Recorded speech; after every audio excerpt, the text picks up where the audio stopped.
Hello friends, नमस्कार। आप सबका स्वागत है डॉक्टर शंकर वेट वर्चुअल क्लासेस में। आज हम लोग डिस्कस करेंगे एक डाउनर काऊ के बारे में। एक डाउनर काऊ थी जो अलर्ट डाउनर थी, यानी कि उसका सब कुछ ठीक था, वो खड़े होने में सक्षम नहीं थी। तो उसका किस तरह से हम लोगों ने इलाज किया और क्या क्या प्रोसीजर किया, इस बात की डिटेल चर्चा हम लोग आज इस वीडियो के माध्यम से करेंगे, ताकि फील्ड में ये केसेस आपको अक्सर मिलते हैं और उसको आप मैनेज कर सकें। तो आइए पहले चलते हैं कि ये केस क्या था।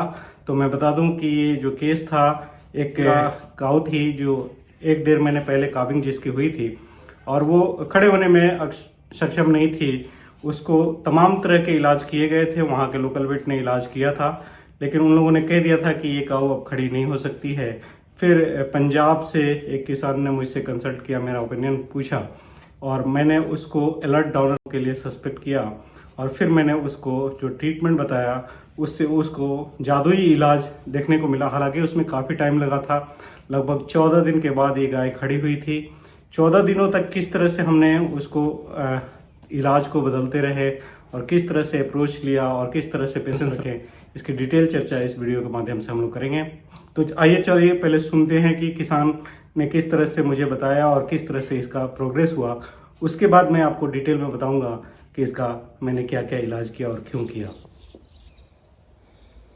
हाँ जी सर, ये देखिए जी, कख भी खा रही है जी, हरा चारा खा रही है, लेकिन ऐसे मिट्टी एक साइड को इकट्ठी कर देती है जी, लत्ता मार मार के, अपनी टांगे मार मार के ऐसे मिट्टी एक साइड को इकट्ठी कर देती है। खड़े होने की कोशिश करती है, पिछला पासा नहीं खड़ा हो पा रहा जी, मूरे से खड़ी हो जाती है थोड़ा सा और पीछे से नहीं हिला रही। पहले 1-2 बार अपने आप ही खड़ी हो गई थी, अब नहीं खड़ी हो पा रही। हाँ जी सर, ऐसे गर्दन मोड़ के बह गई जी। खाती पीती तो है, पानी भी पिया है, चारा भी खाया है और ऐसे गर्दन मोड़ लिया जी। जब ऐसे एक्टिव भी होती है जी, अगर कोल जाते हैं। चले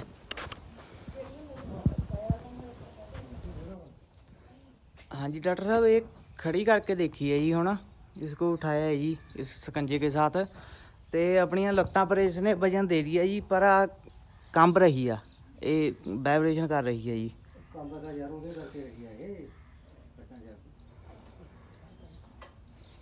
ਤੇ ਆ ਦੇਖੋ ਹੁਣ ਢਿੱਲਾ ਵੀ ਕਰ ਰਹੇ ਹਾਂ ਜੀ ਮੈਂ, ਤੇ खड़ी अपने सहारे आ, ते प्रॉब्लम देखो जी। लगभग 7 दिन के बाद सपोर्ट से खड़ा करने के बाद, सपोर्ट हटा लेने के बाद भी ये खड़ी रहती थी, लेकिन अपने पीछे के राइट लेग में ये वज़न नहीं लेती थी। आप देख सकते हैं कि पीछे वाला जो राइट लेग है उसको कैंची की तरह रखी है और क्रॉस करके खड़ी होती थी।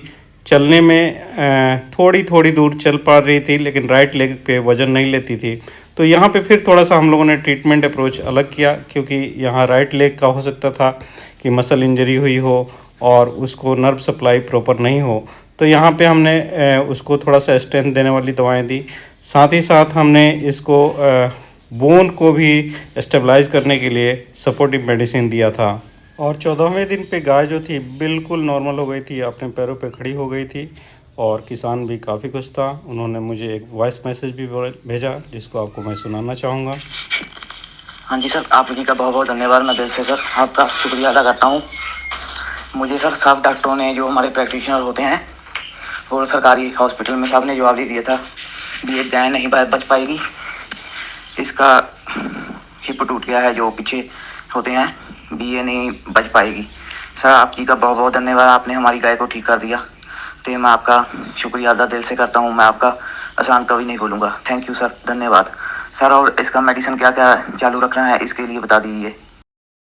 पहले दिन एक्चुअली हम लोग कंसिडर करते हैं कि यहाँ पे नर्व का कंप्रेशन होगा, तो हम लोग इसमें लंबोसैक्रल स्पेस में मिथाइल प्रेडनिसोलोन का इस्तेमाल करते हैं, सिंगल शॉट। आपको रिपीट करना होगा, तो आप उसको 1 वीक के बाद रिपीट करेंगे।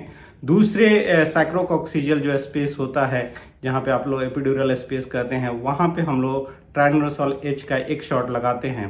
साथ ही साथ हम एक जो न्यूरोटॉनिक आते हैं, खास करके न्यूरोबियन फोर्ट जो ह्यूमन में आता है, उसका 10 ml लगातार डेली 5 से 10 दिन तक मैं उसे रिकमेंड करता हूँ कि इंट्रामस्कुलर दिया जाए।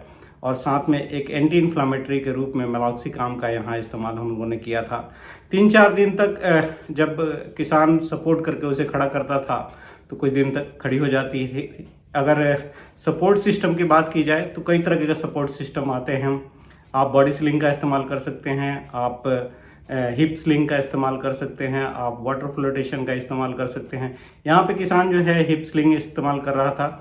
हिप स्लिंग के साथ ड्रॉबैक ये है कि आप उसे आधे घंटे से ज़्यादा दूर तक उस पर खड़ा नहीं रखना चाहिए अगर सपोर्ट नहीं ले रही है तो।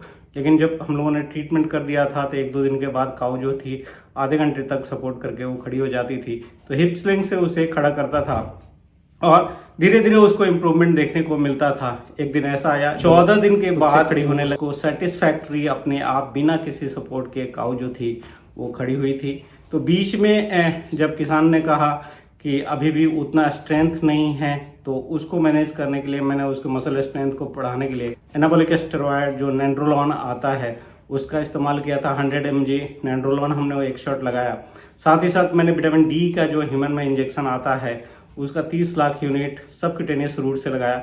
एक्चुअली इस पे इंट्रामस्कुलर लिखा रहता है, वो ह्यूमन के लिए होता है, लेकिन कैटल में इसे सबक्यूटेनियस रूट से ही देना होता है। 1 शॉट आपको देना होता है। उसके बाद मैंने ओरल उसको कैल्शियम सप्लीमेंटेशन कराया, वैसा कैल्शियम जिसमें एनर्जी के साथ कैल्शियम हो, तो फिर वो बोन स्ट्रेंथ को सपोर्ट करता है और अल्टीमेटली जो काऊ थी वो 14 दिन के बाद खड़ी हो गई। तो इस तरह से अगर आप ट्रीटमेंट अप्रोच लेते हैं तो मुझे लगता है कि आप काऊ को जो अलर्ट डाउनर हैं उनको मैनेज कर पाएंगे। लेकिन हर केस इंडिविजुअल अलग होता है, हर का अलग अलग इटियोलॉजी होता है, तो उस इटियोलॉजी को अगर आप कंसिडर कर लेते हैं तो आप केस को सॉल्व करने में आपको बहुत सफलता मिलेगी। तो मुझे लगता है ये वीडियो आप लोगों को फील्ड में अलर्ट डाउनर काऊ के केसेस को सॉल्व करने में ज़रूर मदद करेगा। इसी तरह मेरे साथ बने रहिए। अभी तक आपने मेरे चैनल को सब्सक्राइब नहीं किया है तो प्लीज़ सब्सक्राइब करें, अपने दोस्तों के साथ शेयर करें और लाइक करना ना भूलें, ताकि आपका एक लाइक कई आप तरह के प्रैक्टिशनर को मेरे वीडियो को पहुंचाएगा और उनके भी ज्ञान को बढ़ाएगा। बहुत बहुत धन्यवाद। नमस्कार।